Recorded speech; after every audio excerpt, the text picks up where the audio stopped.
ZEE5 ಇರುವಾಗ ನೀವು ನಿಮ್ಮ ನೆಚ್ಚಿನ ಶೋಗಳನ್ನ ಎಂದಿಗೂ ಮಿಸ್ ಮಾಡಿಕೊಳ್ಳುವುದಿಲ್ಲ. ಅದು ಸಂಪೂರ್ಣ ಉಚಿತವಾಗಿ.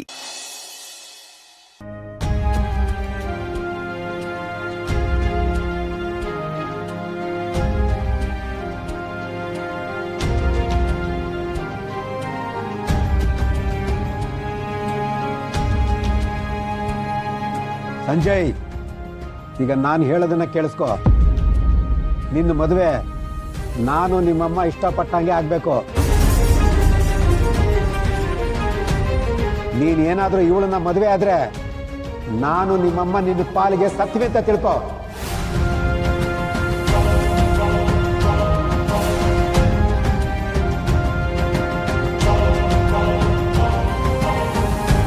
ನೋಡು, ಕಡೆ ಸಲ ಹೇಳ್ತಾ ಇದ್ದೀನಿ, ನಿನ್ಗೆ ನಾವು ಬೇಕೋ ಅವಳು ಬೇಕೋ ಅಂತ ನೀನೇ ಡಿಸೈಡ್ ಮಾಡು. ನಿನ್ಗೆ ಅವಳೇ ಬೇಕು ಅನ್ನೋದಾದ್ರೆ ನಮ್ಮಿಬ್ರ ಆತ್ಮಕ್ಕೆ ಶಾಂತಿ ಸಿಗ್ಲಿ ಅಂತ ಎಳ್ಳು ನೀರು ಬಿಟ್ಬಿಟ್ಟು ನೀನ್ ಅವಳ ಜೊತೆ ಹೋಗ್ಬೋದು.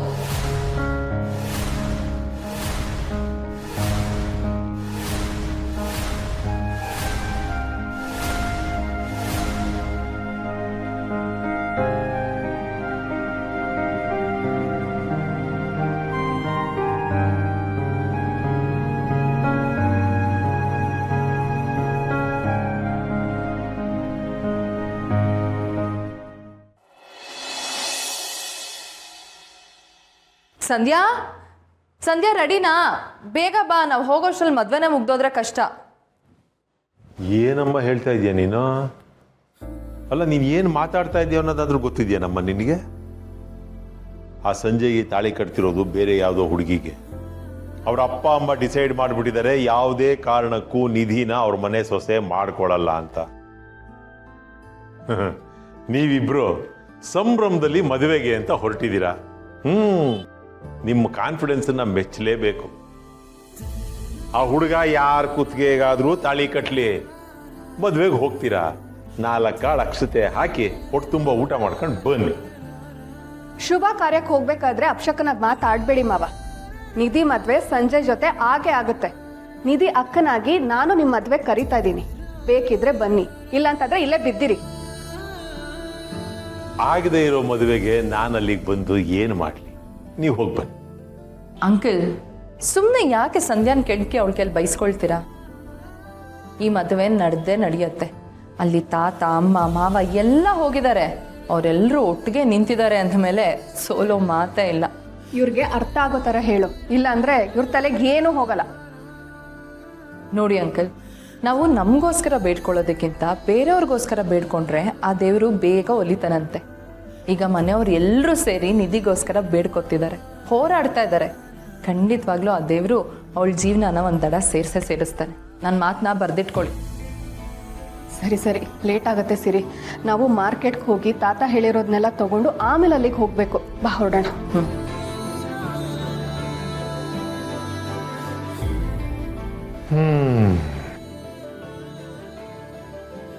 ಈ ಎರಡೂ ಫ್ಯಾಮಿಲಿನವ್ರು ಸೇರಿಕೊಂಡು ಮನೆ ಮಗಳಿಗೆ ಮದುವೆ ಮಾಡಬೇಕು ಅಂತ ಹೊರಟಿದ್ದಾರೆ.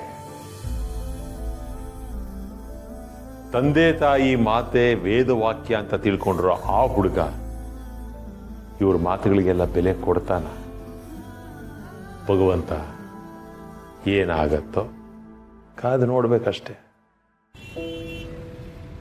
ನೋಡಿಪ್ಪ, ನಮಗೆ ನಿಮ್ಮ ಮೇಲಾಗಲಿ ನಿಮ್ಮ ಮನೆಯವರುಗಳ ಮೇಲಾಗಲಿ ಒಂದು ಚೂರು ಕೋಪನೂ ಇಲ್ಲ, ಬೇಸರನೂ ಇಲ್ಲ.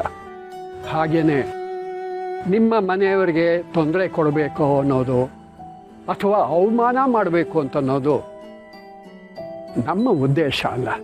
ನಾವೆಲ್ಲ ನಿಮ್ಮ ಮನೆ ಬಾಗಿಲಿಗೆ ಬಂದಿರೋದು ಈ ಮಕ್ಕಳ ಭವಿಷ್ಯ ಚೆನ್ನಾಗಿರಲಿ ಅನ್ನೋ ಒಂದೇ ಒಂದು ಕಾರಣಕ್ಕೆ. ನಿಮ್ಮ ಮನಸ್ಸಿಗೆ ನೋವಾಗಬಾರ್ದು ಅಂತ ಅವನು ತನ್ನ ಪ್ರೀತಿಯನ್ನೇ ತ್ಯಾಗ ಮಾಡೋದಕ್ಕೆ ಹೊರಟಿದ್ದಾನೆ.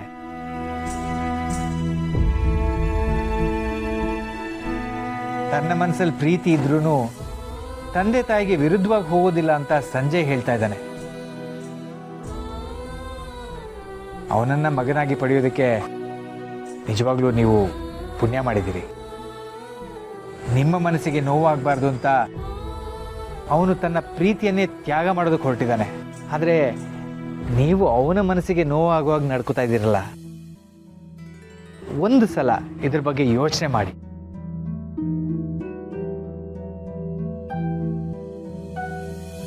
ಮಕ್ಕಳ ಆಸೆನ ಕನ್ಸ್ಗಳನ್ನ ಈಡೇರಿಸೋದು ತಂದೆ ತಾಯಿಯಾಗಿ ನಮ್ಮ ಕರ್ತವ್ಯ.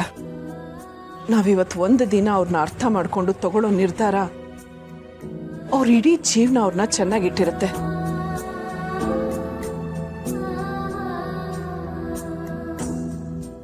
ನಮ್ಮ ಮನೆಯವರೆಲ್ಲ ನಿಮ್ಮನ್ನು ಇಷ್ಟು ಕೇಳ್ಕೊತಿದ್ದಾರೆ.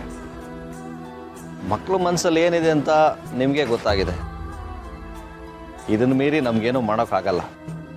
ಇನ್ನೇನಿದ್ರು ನೀವು ತಗೊಳ್ಳೋ ನಿರ್ಧಾರದ ಮೇಲೆ ಮಕ್ಕಳ ಜೀವನ ನಿಂತಿದೆ.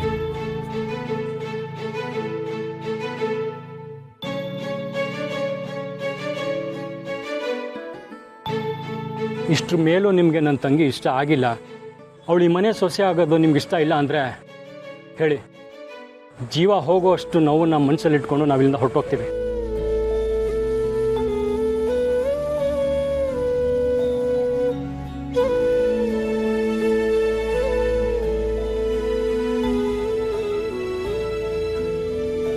ನಾನು ಎಷ್ಟೋ ಫ್ಯಾಮಿಲಿಗಳನ್ನ ನೋಡಿದ್ದೀನಿ. ಆಸ್ತಿಗೋಸ್ಕರ ಹೊಡೆದಾಡೋದು, ಚಿಕ್ಕ ಚಿಕ್ಕ ವಿಷಯಗಳಿಗೆ ದೂರೋದು, ಸಣ್ಣ ಪುಟ್ಟ ವಿಷಯಕ್ಕೆಲ್ಲ ಜಗಳ ಆಡೋದು, ದೂರ ಆಗೋದನ್ನ.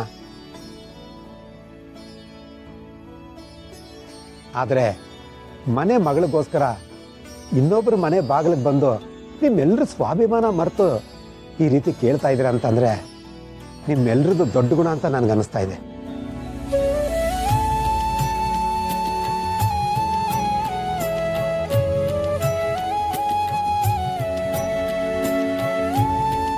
ಹೌದು, ನಾವು ಈ ಕ್ಷಣದವರೆಗೂ ನಿಮ್ಮನ್ನೆಲ್ಲ ತುಂಬಾ ತಪ್ಪಾಗಿ ತಿಳ್ಕೊಂಡ್ಬಿಟ್ಟಿದ್ವಿ.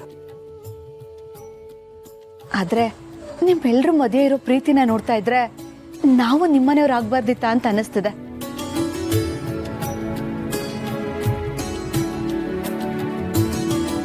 ಈಗಲೂ ಕಾಲ ಮಿಂಚಿಲ್ಲ. ನಿಮ್ಮನೆ ಹುಡುಗಿ ನಮ್ಮನೆ ಸೊಸೆ ಆಗಿ, ನಮ್ಮನೆ ಮಗ ನಿಮ್ಮನೆ ಅಳಿ ಆದ್ರೆ ನಾವು ನಿಮ್ಮನೆಯವರೇ ತಾನೆ.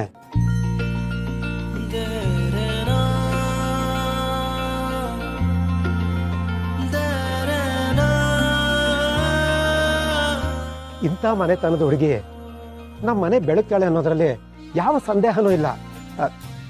ದಯವಿಟ್ಟು ನಾನು ಮಾಡಿರೋ ತಪ್ಪನ್ನ ಕ್ಷಮಿಸಿ ನಿಮ್ಮ ಮನೆ ಹುಡುಗಿನ ನಮ್ಮ ಮನೆ ಸೊಸೆಯಾಗಿ ಕಳಿಸ್ಕೊಡಿ.